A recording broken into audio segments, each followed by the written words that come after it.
नमस्कार दोस्तों, बहुत बहुत स्वागत है आपका अपने channel incredible study with RP में। और जैसा कि आपको पता है कि हिस्ट्री के लगातार कोर्सेस या वीडियोस मैं आपको प्रोवाइड करा रहा हूं, जिसमें वन बाय वन करके आपको मैं हिस्ट्री कंप्लीट करूंगा।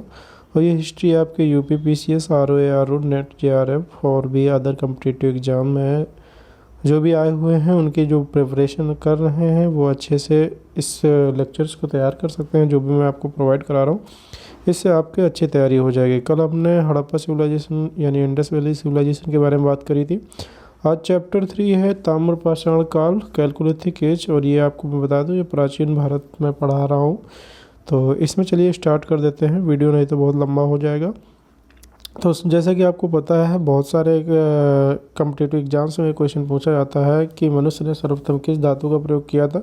तो तांबा का प्रयोग किया था। ताम्र। और देखिए, अब बात करते हैं ताम्रपाषाण काल में। तो देखिए, इसको अलग अगर आप करेंगे, कैलकोलिथिक, कैलकोलिथिक, ठीक है। तो ये कैलको का मतलब तांबा और लिथिक का मतलब पत्थर। तो ताम्रपाषाण का मतलब हो गया तांबा और पत्थर, यानी जिसमें से तांबा और पत्थर जिसमें दोनों के हमें प्रयोग मिलते हैं, उसे हम लोग ताम्रपाषाण युग काल के अंतर्गत रख देते हैं, ठीक है।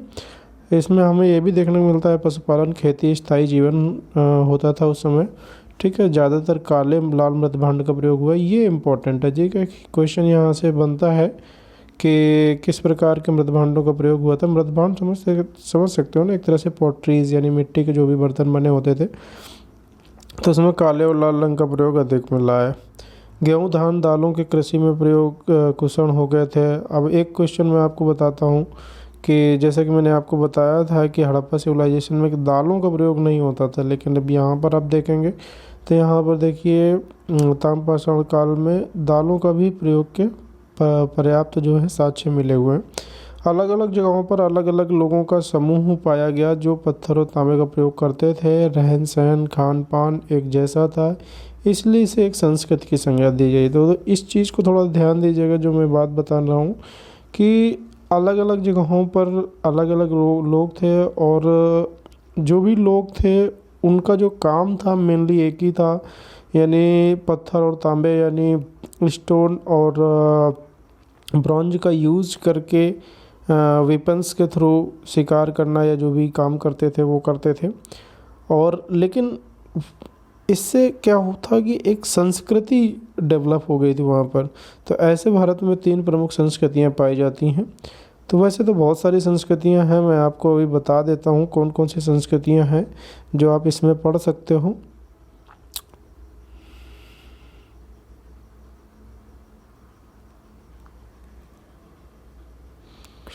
इसमें आप देख सकते हो आहार, कायथा, सवलदा, यहाँ पर आप देख रहे होंगे।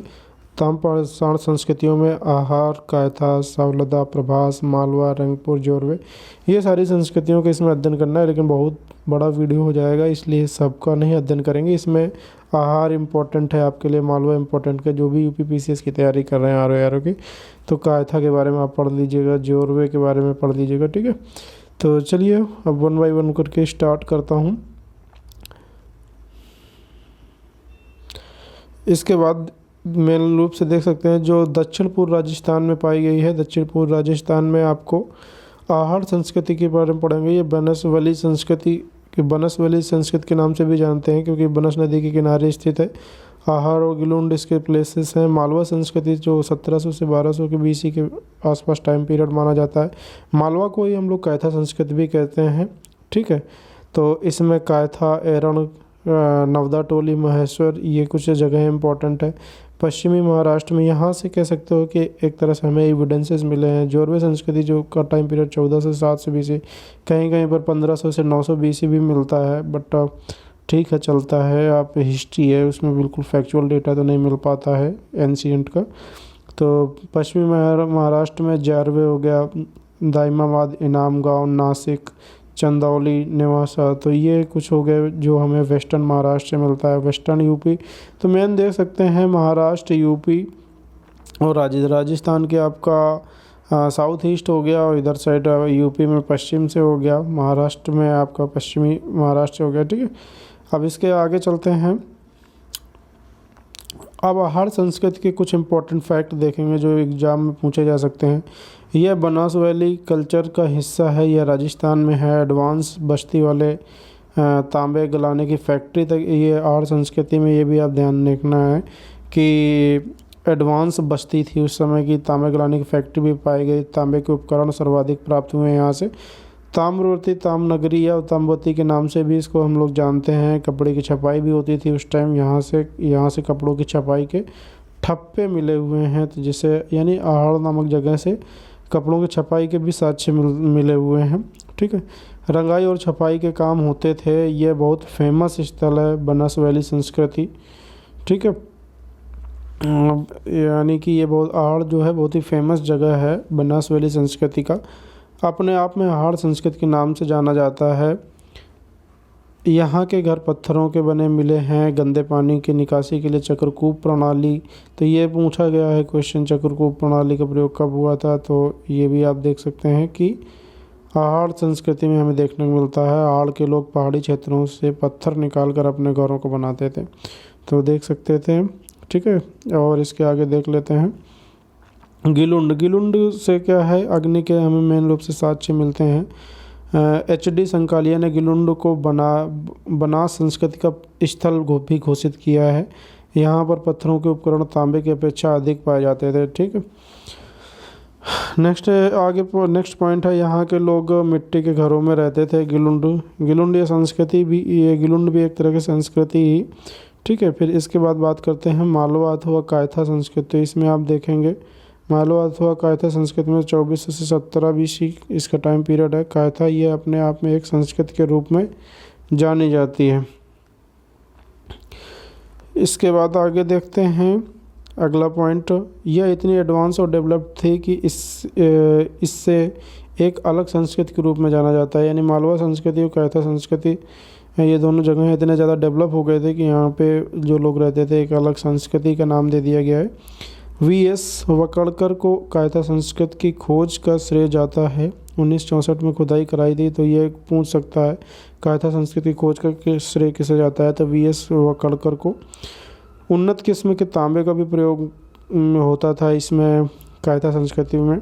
मिट्टी के बर्तनों में चॉकलेटी रंग के लेप का भी प्रयोग होने लगा था। मृदभांड समकालीन मृदभांडों से बिल्कुल अलग पाए गए थे।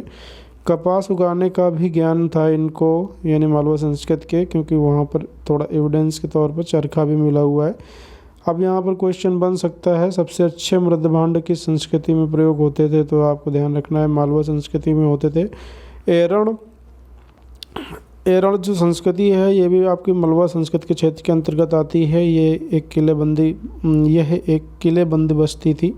ठीक है, आगे बात करते हैं नवदा टोली, बहुत ही इंपॉर्टेंट है नवदा टोली। यहाँ से क्वेश्चन भी पुट अप हुए हैं। पूरे ताम्रपाषाण में सबसे ज़्यादा खुदाई आपके नवदा टोली में ही हुई है। सबसे अधिक किस्म के अनाज उगाए जाने के भी प्रमाण मिले हैं। आप नवदा टोली जो भी ये ताम्रपाषाण काल जो हम पढ़ रहे हैं इसको आप मैप के थ्रू भी देख सकते हैं। ठीक है, पूरे ताम्रपाषाण काल की सबसे बड़ी ग्रामीण बस्ती थी, मगर दैमाबाद सबसे बड़ी बस्ती है। ठीक है, यानी ताम्रपाषाण काल की सबसे बड़ी बस्ती जो थी वो नवदा टोली थी। ठीक है, लेकिन सबसे बड़ा जो स्थल था वो दैमाबाद था। तो नोट में मैंने यहाँ पर दर्शाया भी है, ताम्रपाषाण काल का सबसे बड़ा स्थान जो है आपका दैमाबाद था। सबसे बड़ा ग्रामीण स्थल जो था वो नवदा टोली था। ठीक है, अब इसके बाद हम लोग लास्ट की बात कर लेते हैं जौरवे संस्कृति। मैंने यहाँ पर 3 ही संस्कृतियों को हाईलाइट किया है क्योंकि क्वेश्चन आपके यहीं से पूछे जाते हैं। तो जौरवे संस्कृति का इसका टाइम पीरियड मैंने बताया 14 से 700 BC या 1500 से 900 BC, कहीं पर हर जगह अलग अलग लिखा मिलता है। और ये सबसे नवीन संस्कृति और बताया जाता है कि ये नगरीकरण की तरफ ये संस्कृति बढ़ चुकी थी। बट क्या था कि पहले से ही जैसे नगरीकरण की तरफ बढ़ रही थी, तो जैसे जैसे इसका अर्बनाइजेशन हो रहा था उसके पहले ही इसका अवसान हो गया, यानी अवसान होना का मतलब ख़त्म हो गई। प्रवरा नदी के किनारे स्थित है जौरवे संस्कृति। कहाँ पे है? प्रवरा नदी के किनारे पर है। कांस्य का रथ भी मिला हुआ है। अब एक क्वेश्चन यहाँ से बनता है कि कांस्य युगीन सभ्यता किसको कहते हैं? तो कांस्य युगीन सभ्यता मैंने आपको बताया था हड़प्पा संस्कृति, हड़प्पा यानी इंडस वैली सिविलाइजेशन को कांस्य युगीन सभ्यता कहते हैं, बट इससे ये नहीं प्रमाणित होता कि कांस्य का रथ मिला है। तो जोरवे संस्कृति को आप कांस्य युगीन से तुलना कर दोगे, ठीक है। लेकिन कुछ हद तक कह सकते हो, क्योंकि ये नगरीकरण की तरफ ये संस्कृति बढ़ी थी और हड़प्पा सिविलाइजेशन पूरी तरह से नगरीकृत व्यवस्था थी, ठीक है। तो कुछ सिमिलरिटीज़ आप इसमें देख सकते हो। इसके बाद आगे देखते हैं अगला,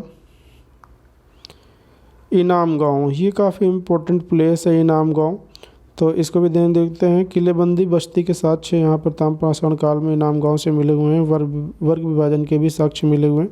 खेसरी फसल उगाए जाने के भी प्रमाण इसमें मिले हैं इनाम गांव से। घरों के चूल्हों से कुत्ते की हड्डी के साक्ष्य मिले हुए हैं इनाम गांव से, ठीक है। तो यहाँ पे डायरेक्ट क्वेश्चन पूछ सकता है कि चूल्हों से कुत्ते की हड्डी के साक्ष्य कहाँ पर मिले हैं, तो इनाम गांव हो जाएगा। खेसरी फसल उगाए जाने के प्रमाण किस जगह से मिले हैं, तो इनाम गांव हो जाएगा आपका। वर्ग विभाजन के साक्ष्य, हालांकि वर्ग विभाजन नगर विभाजन हड़प्पा सिविलाइजेशन में बढ़िया था, ठीक है। लेकिन इनाम गांव कह सकते हो हड़प्पा सिविलाइजेशन का भी एक साइट थी, यानी इसका कह सकते हो कि एविडेंस के तौर पर प्लेस था। आगे ताम्रपाषाण संस्कृतियाँ मैंने बताई दी कौन कौन सी हैं। 7 संस्कृतियाँ ताम्रपाषाण के अंतर्गत हमें पढ़नी थी। आर कायथा, सवलदा, प्रभास, मालवा, रंगपुर, जोरवे। तो उसमें से जो भी हमें पढ़ना था इम्पोर्टेंट हमने तीनों पढ़ ली। तो इस वीडियो में फ़िलहाल इतना ही। Thank you very much. Please subscribe करें इस चैनल को। आपको डेली हिस्ट्री का जो भी सिलेबस है उसको 1 बाय 1 करके मैं कंप्लीट कराऊंगा। जो भी मैं सिलेबस आपको प्रोवाइड करा रहा हूँ ये पीसीएस के लिए बहुत ज़्यादा इंपॉर्टेंट है। साथ में अदर जो भी कॉम्पिटिटिव एग्जाम्स के कैंडिडेट्स हैं वो भी इसको देख सकते हैं। इतना आप अगर पढ़ लोगे तो इसके अलावा आपको बाहर से नोट्स बनाने की ज़रूरत नहीं पड़ेगी। Thank you very much for watching this video.